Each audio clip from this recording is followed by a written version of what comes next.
Give me 1 minute.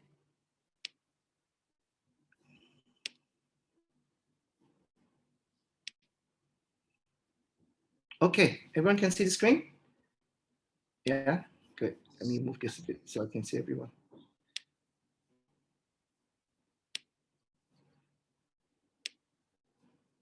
Give me a minute.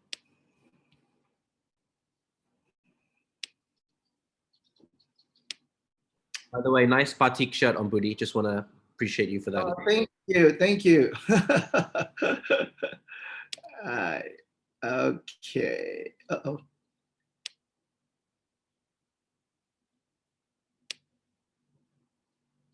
Okay. All right.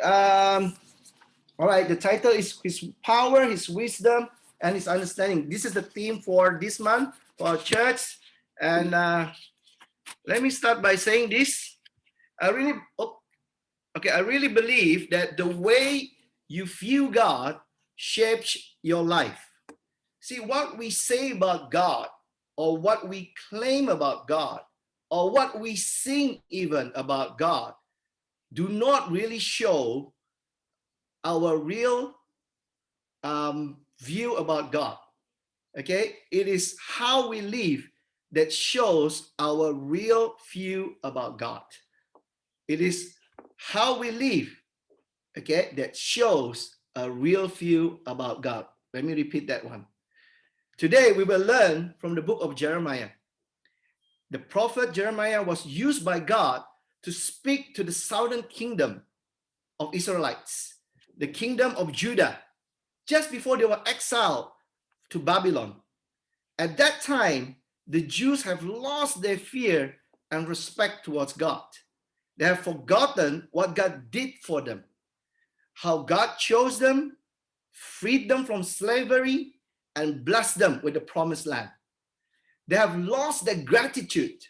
They even chose to worship idols instead of worshiping the living God. In Jeremiah chapter 10, the prophet Jeremiah tried to remind them on how foolish the things they did. It was a big mistake to worship idols instead of the real God. He warned them about all the destruction and the disasters they would face if they did not repent. At the same time, the prophet Jeremiah tried to convince the Jews about how great and powerful the living God they should have worshipped. Ironically and sadly, the Jews continued to choose worshiping the idols instead of the true and the living God. Today, brothers and sisters, if we are not careful, we can fall on the same pit. We can repeat the same mistake that the Jews did. It is very important that we do not lose our awe on God and continue to worship Him as true and living God in our lives. So let's take time today to learn deeper about what God says to His prophet Jeremiah in his book. Let's start from chapter 10, verse 1. It's written there, "Hear what the Lord says to you, people of Israel. This is what the Lord says. Do not learn the ways of the nations or be terrified by the signs in the heavens, though the nations are terrified by them. For the practices of the peoples are worthless. They cut a tree out of the forest, and a craftsman shapes it with his chisel." In verse 4, "They adorn it with silver and gold. They fasten it with hammer and nails so it will not totter. Like a scarecrow in a cucumber field, their idols cannot speak. They must be carried because they cannot walk. Do not fear them. They cannot do no harm, nor can they do any good." The Jews created idols from the wood, adorned them with silver and gold, and worship them as gods. They cannot speak, and even they need to be carried because they could not even move themselves. They're worthless. But the Jews choose to fear and worship them instead of the true and living God. In the next verse, the prophet Jeremiah tried to remind them about the God they should have worshipped. In verse 6, no one is like you, Lord. You are great, and your name is mighty in power. Who should not fear you, King of the nations? This is your due. Among all the wise leaders of the nations, and in their kingdom, there is no one like you. See, the prophet Jeremiah reminded the Jews that there is no one like God.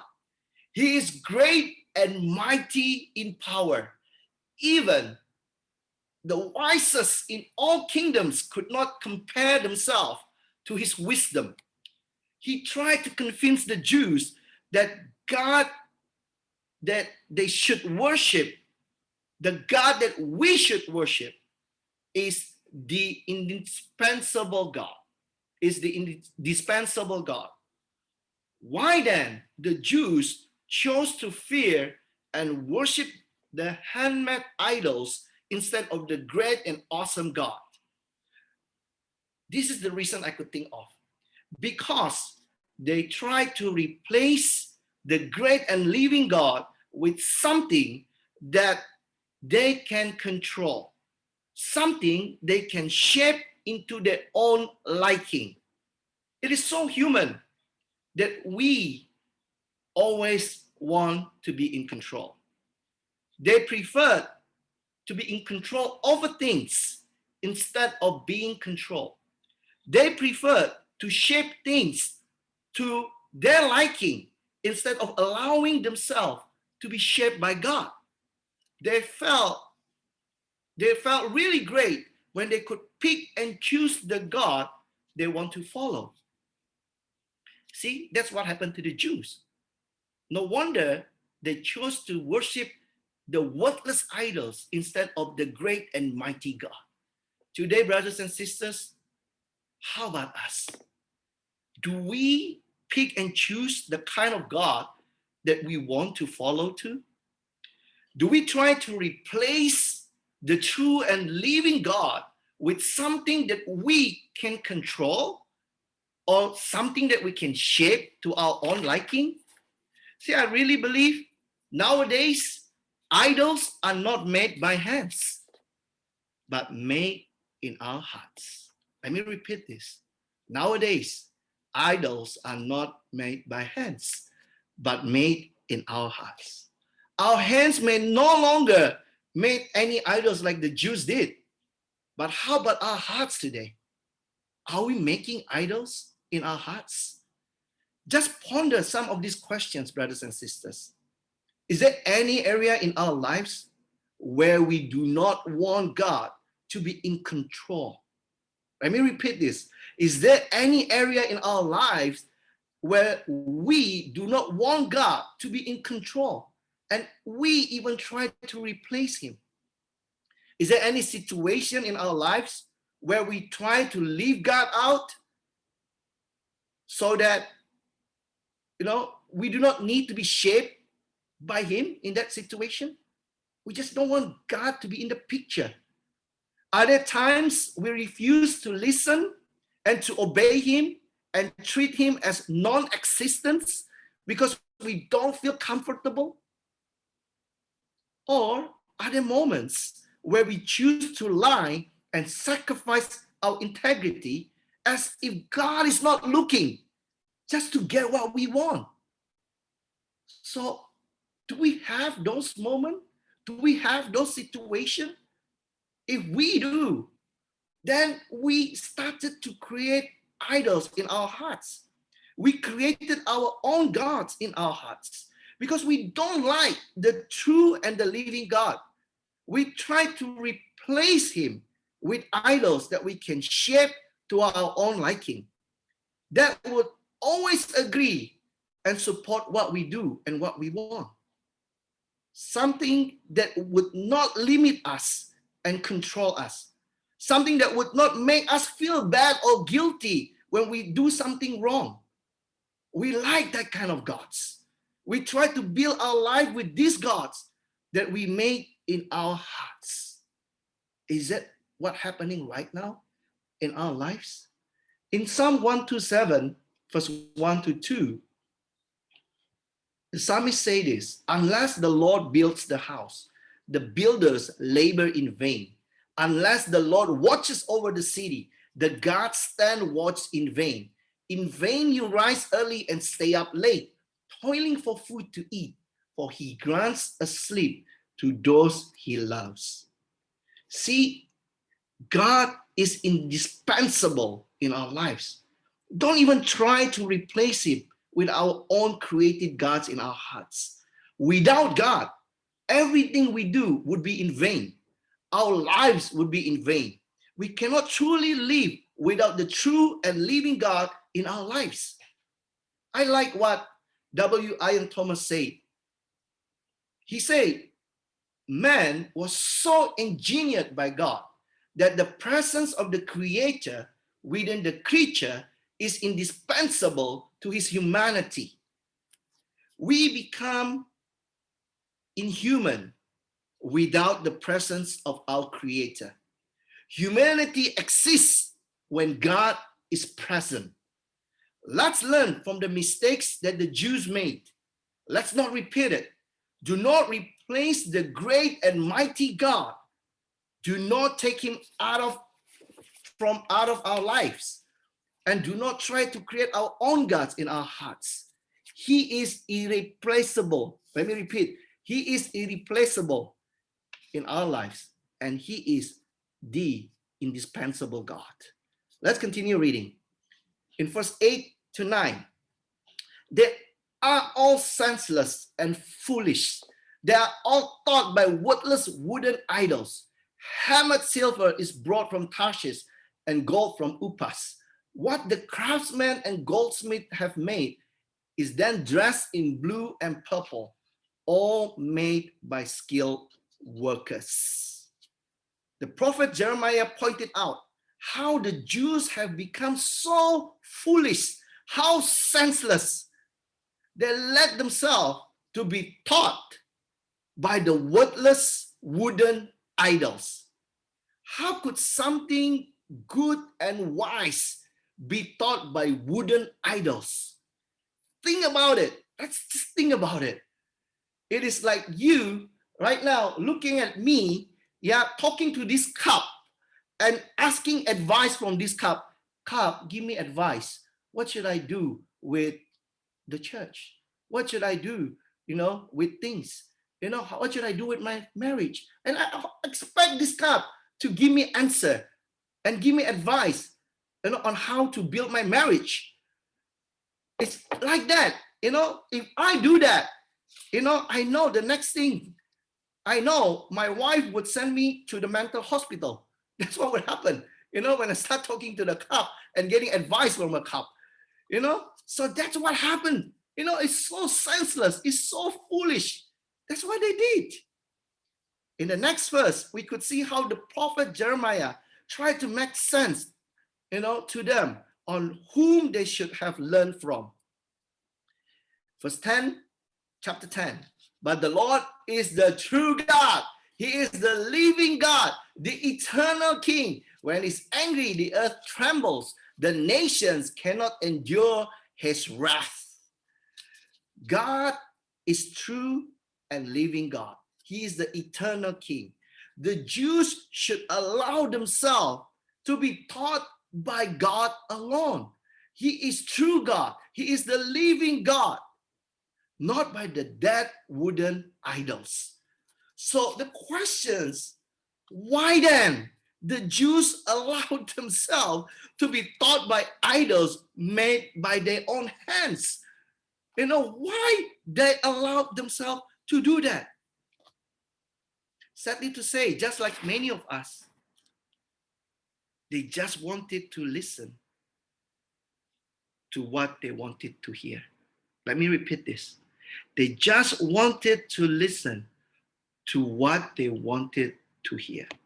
They did not want to listen to what is true. They don't like the truth. They only want to hear something they like.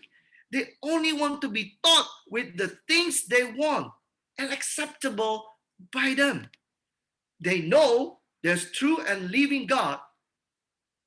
They know God is alive. They know whatever that God brings to them is something great, something true, but it's not what they want to listen. They know the true and living God is the indisputable God. They would not get what they want to hear.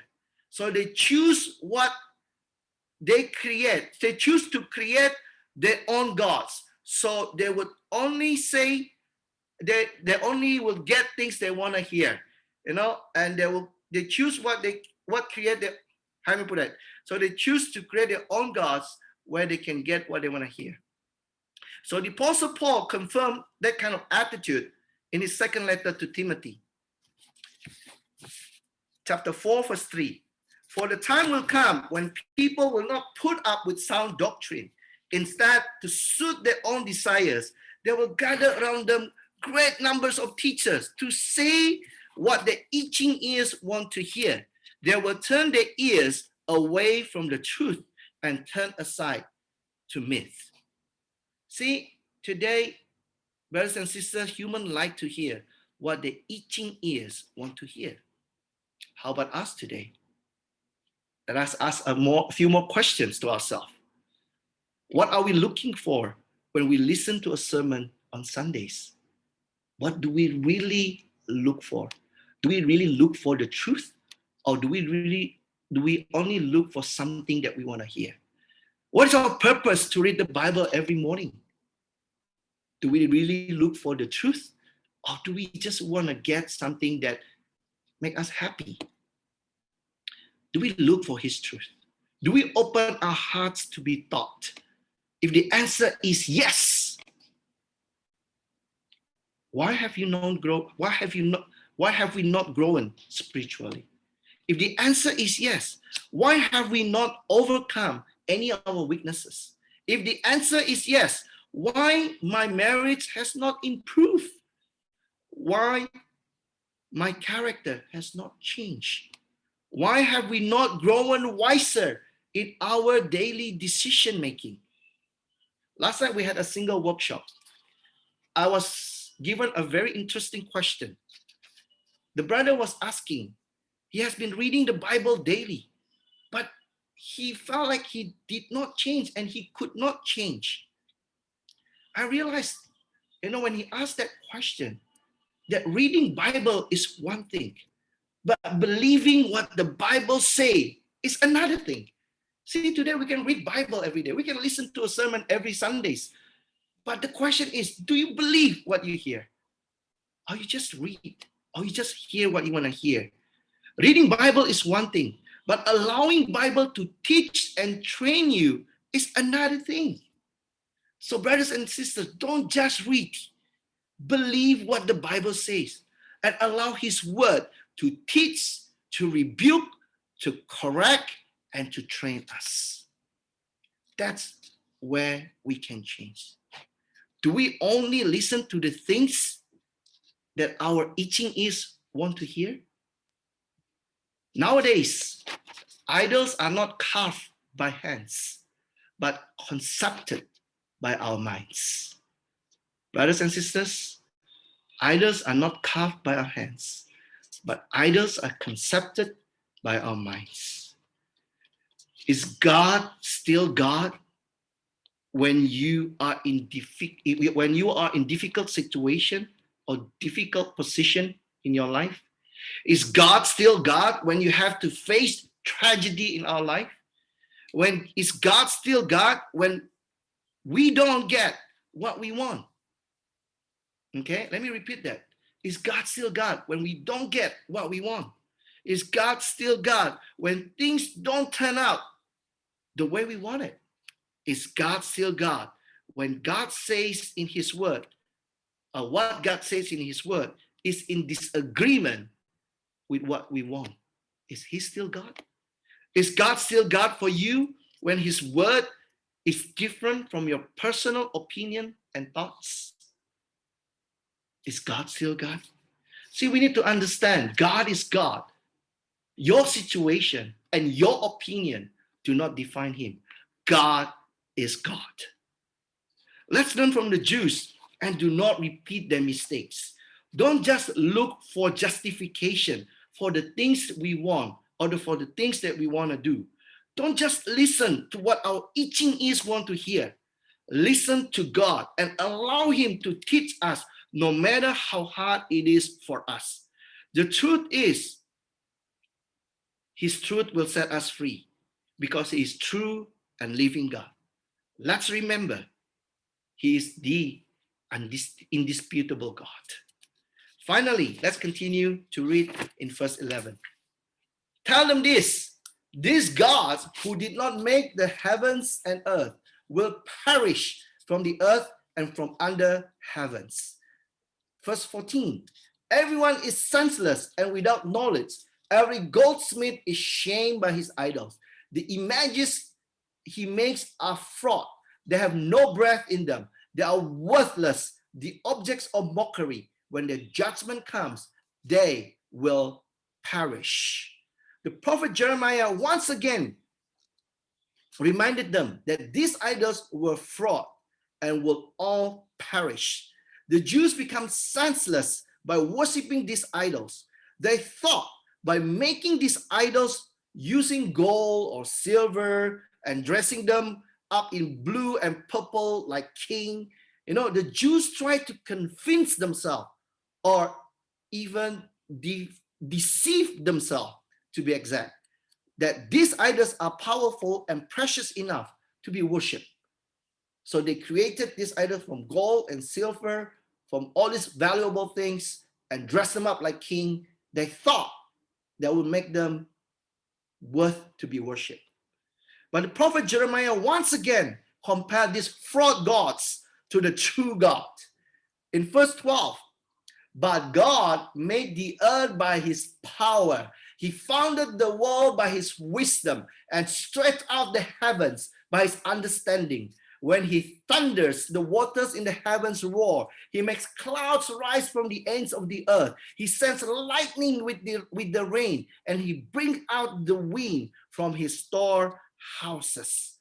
Verse 16, he who is the portion of Jacob is not like this, for he is the maker of all things, including Israel, the people of his inheritance. The Lord Almighty is his name. Wow! I hope we read this and we felt, wow. The God they should have worshipped is the maker of heaven and earth, the maker of all things, the Lord Almighty. All creation submit to him. He did not need any human hands to make him more powerful or more precious. He did not need that. He's beyond space and time. He's certainly beyond all our tiny, small mind, beyond our small, tiny understanding. He is the indescribable God. Our limitation makes him beyond our comprehension. So the question again, why then? Why then the Jews still try to create this idol as the object of worship? Let's be very honest, brothers and sisters. As humans, sometimes we don't like that there is something bigger, something greater, something more important, something more powerful than us in our life. It is very difficult for humans to accept that we are not the center of the universe. Everything doesn't revolve around us. We always like the idea and feeling of being the center of everything. Everything has to be about us. Ask ourselves these questions again. Do we let God use us to get what he wants? Or do we use God to get what we want? We have to be honest today. Do we let God use us to get what he wants, or do we use God to get what we want? Are we serving God, or are we using God?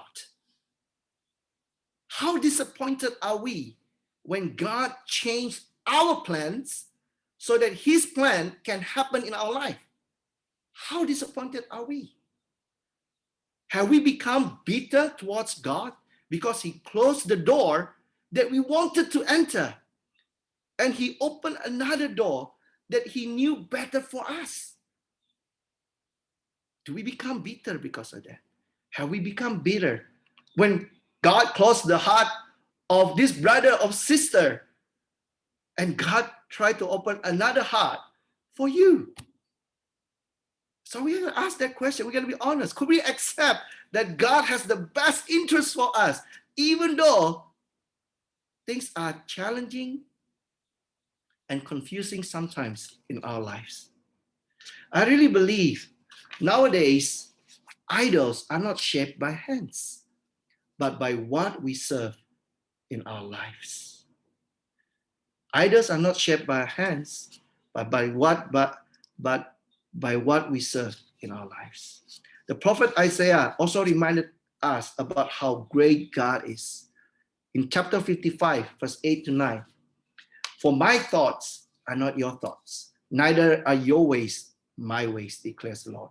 As the heavens are higher than earth, so are my ways higher than your ways, and my thoughts than your thoughts.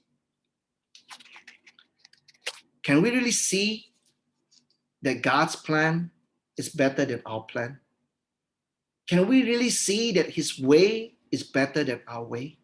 Can we accept that we are not the center of the universe? This life is not about us, brothers and sisters, but it's about God. When we can see from his perspective, when we stop seeing only from our point of view, when we stop being the center of our life, then everything will make sense. When we become disciples of Christ, we did not just add Jesus as part of our lives, while we are still the center of our lives. Jesus is not an additional to our life.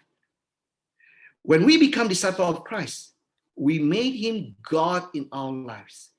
He had to become the center of our lives.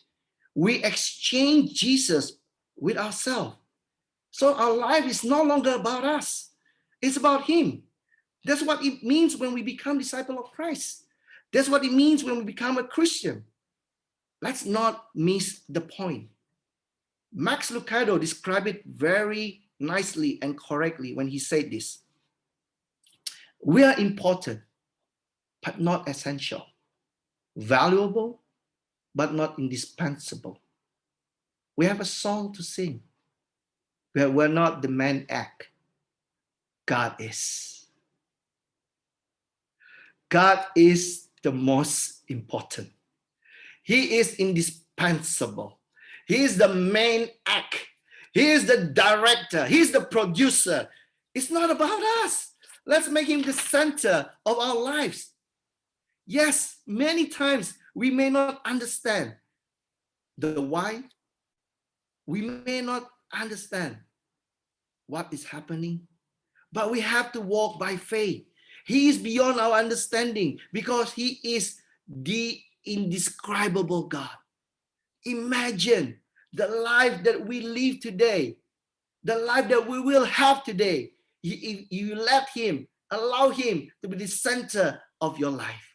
Brothers and sisters, the way you feel God, the way we feel God shapes our life. I hope today we are reminded again that our God is the indispensable God. Our God is the indisputable God, and our God is the indescribable God. I want to close by asking us to immerse ourselves in the words of one song that I'm about to play. I tried to play it from YouTube. Hopefully it will turn up well. It's titled, So Will I. You know, I really love this song. I love how the song talks about God.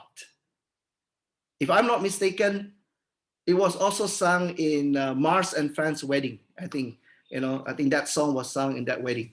And let's sing this song together, brothers and sisters, as our closing prayer. So I will not close with a prayer, but I want us to sing this song, as a closing prayer, for our message this morning.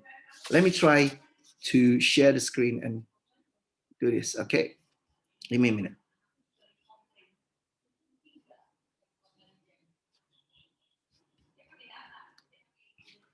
Okay.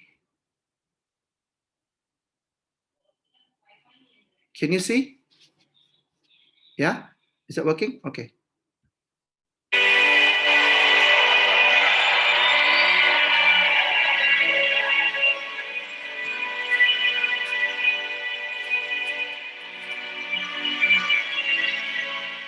God of creation,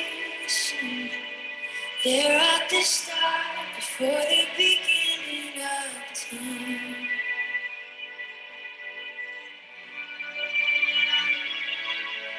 With no point of reference, you spoke to the dark and fleshed out the wonder of life.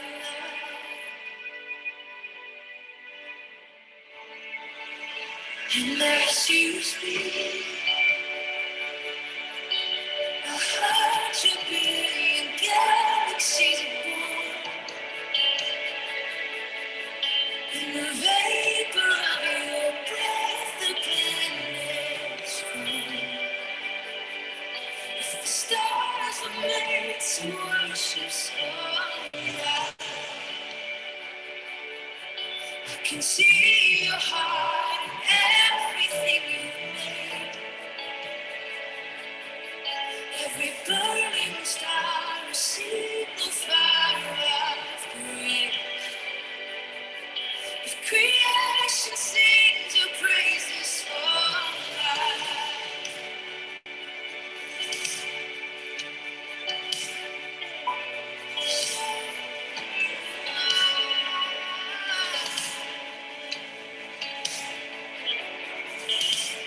God of your promise, you don't speak in vain, no syllable empty or void.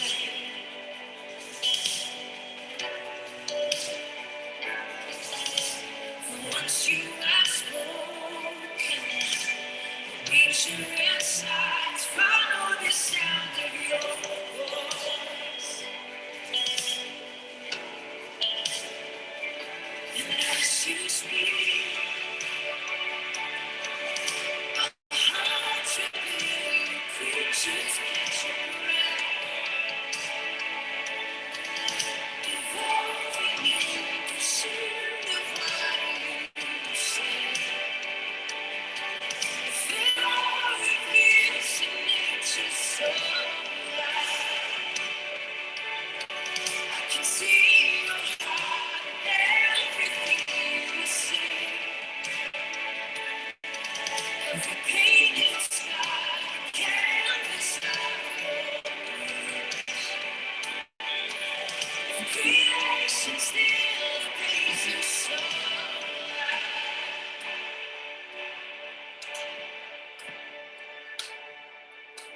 So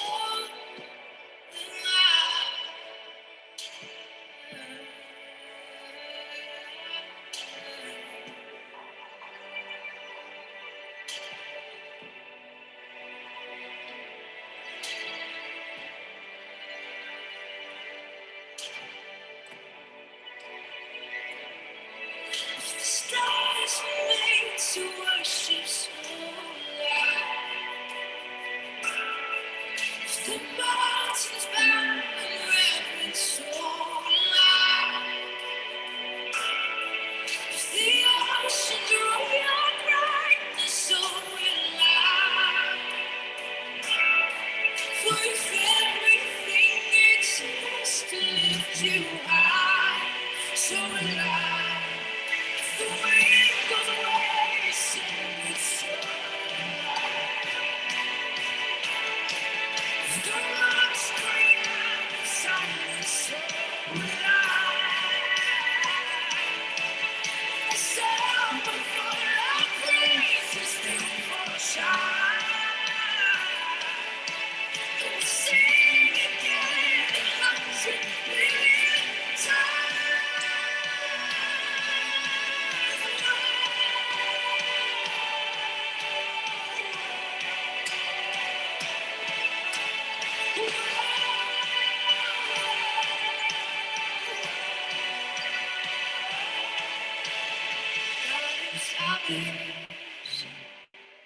She's got my heart more than my faith.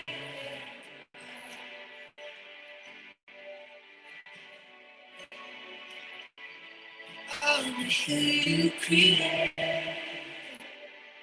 light of the world, bending in darkness to the light. And as you speak,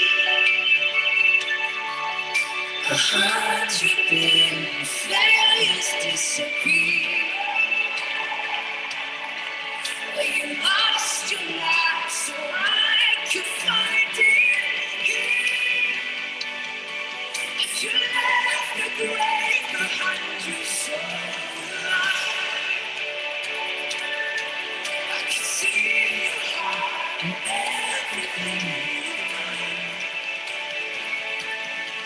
Every part inside the work of mankind. If you let it surrender so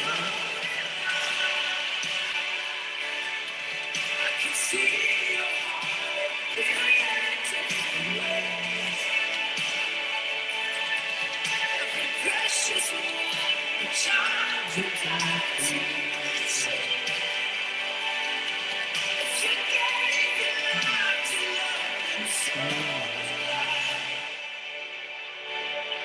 I can read again, hearts remain inside. The one that she couldn't not see your peace. The one who never leaves the heart behind.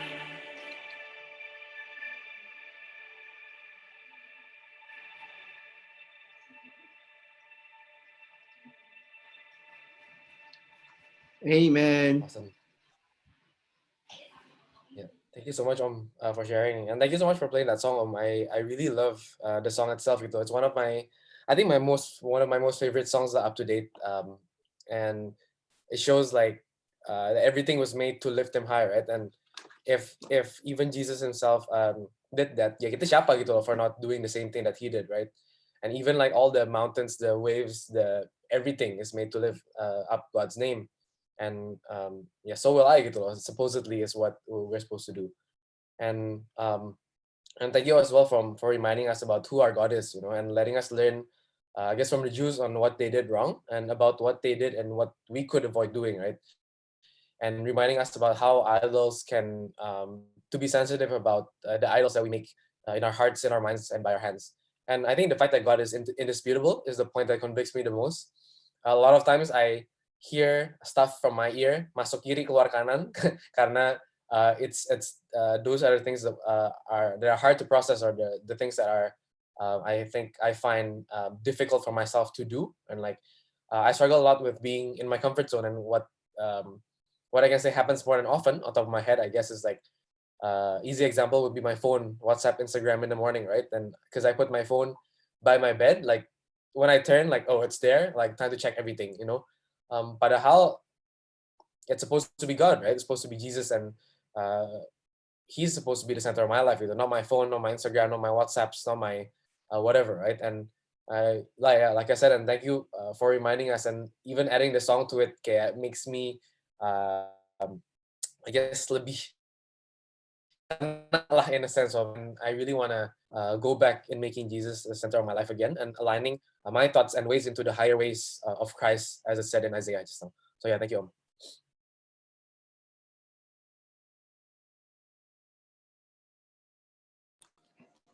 Thank you, Kobudi, for the sharing. It's a really convicting sermon. Um, Today is the first time in a long time I wrote notes, because yeah, I'm with the baby, but today Steve was with the baby, so I can write notes and respond. But I really love the sermon today. I think it's really convicting.